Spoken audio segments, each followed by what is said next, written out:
Literally the worst horror movie I've seen this year.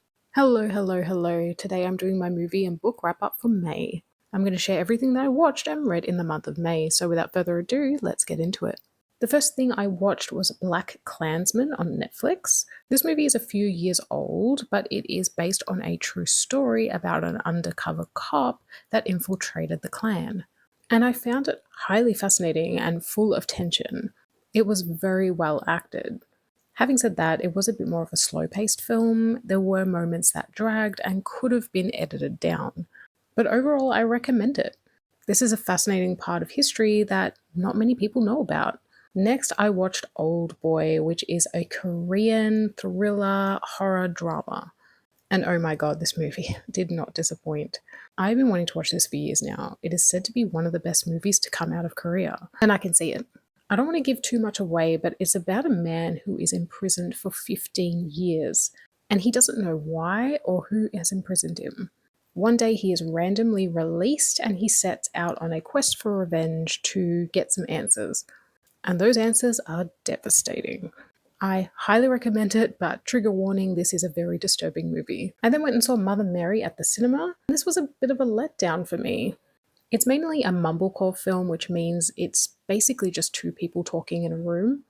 It's about a pop star named Mother Mary, that's her stage name, and she goes and visits her dressmaker or her designer for a fabulous last costume, but they have a lot of tension between them. And so the film is sort of exploring what happened between them, but then it just gets weird. And I don't think the weirdness was able to capture me or my attention. There's good weird and there's bad weird, and to me, this was sort of bad weird. I don't know, it was middle of the road for me. I don't recommend it. I would wait for streaming if you're interested. I then watched Mighty Supreme. It finally came on streaming, and I was curious to see it.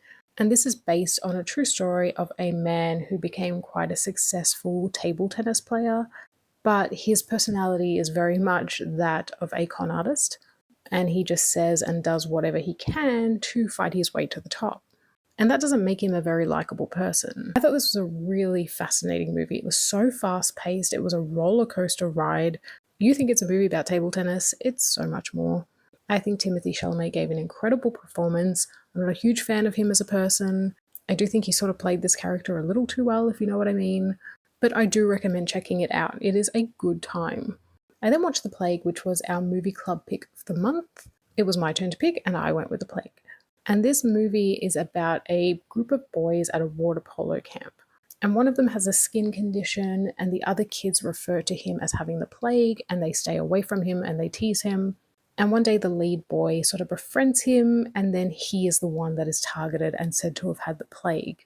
And it's a real allegory on how bullying is a disease and how it can spread. I really enjoyed this film. It was very powerful. It resonated with me. I think it had some incredible acting. Yes, it's a hard watch, but I think it's an important topic, and I do recommend it. Just go in knowing that it is going to be a bit confronting. I then went to see Passenger at the cinema, and this is the worst horror movie I've seen this year. I am so mad because Obsession never came to my cinemas, and that is my most anticipated horror movie of the year, and yet I had to watch this. This is about a couple that decide to start living their life in an RV, and they drive down a road one evening and they come across this stranger. And basically, if you stop your car, you become haunted by this stranger. And all of a sudden, he's following you wherever you go. Sounds like an interesting premise, sounds a little bit scary, but it was just a terrible movie. Very poorly paced, a lot of cringy acting, a lot of plot contrivances where you're like, oh, come on. You know, you're rolling your eyes a lot throughout this movie. Not enough gore, not enough scares. I think the opening scene was the best part, and then it just all fizzled out after that. It's a shame because I really like this director's other movies that he's done, but this one was a car wreck, pun intended. And the last movie that I watched this month was Undertone. It finally came to streaming, and I didn't mind it. It was middle of the road for me. It's about a woman that is caring for her sick mother, and in the meantime, she also has a podcast with somebody else where they explore scary stories. And they start listening to these forbidden tapes, and the more they listen, the more things start to become unhinged. It's basically paranormal activity.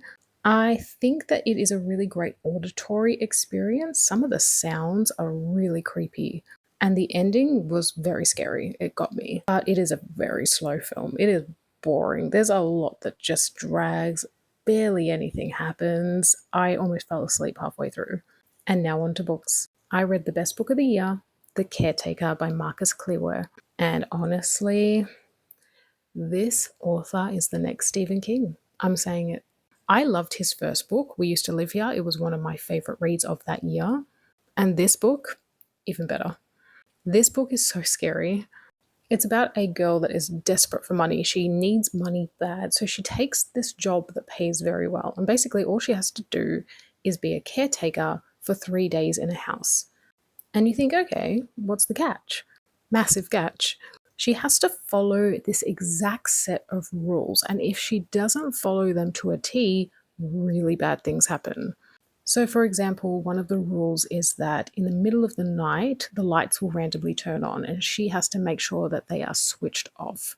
And if she doesn't switch them off in a certain time frame, bad things happen. There's a lot of Chekhov's guns in this book. It's like when you introduce a gun in the first act, you know it has to be fired in the third act. So you know a lot of things that are going to come, but that doesn't make it any less scary. It's terrifying. It's a masterpiece. It is a fantastic book. I don't see anything else topping it this year.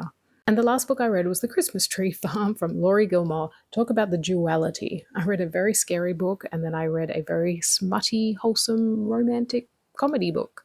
I have to say, out of all of the books of hers I've read so far, this was my favorite, but it's never going to exceed a 4-star. I just feel like she's a Timu version of like Emily Henry and Taylor Jenkins Reid.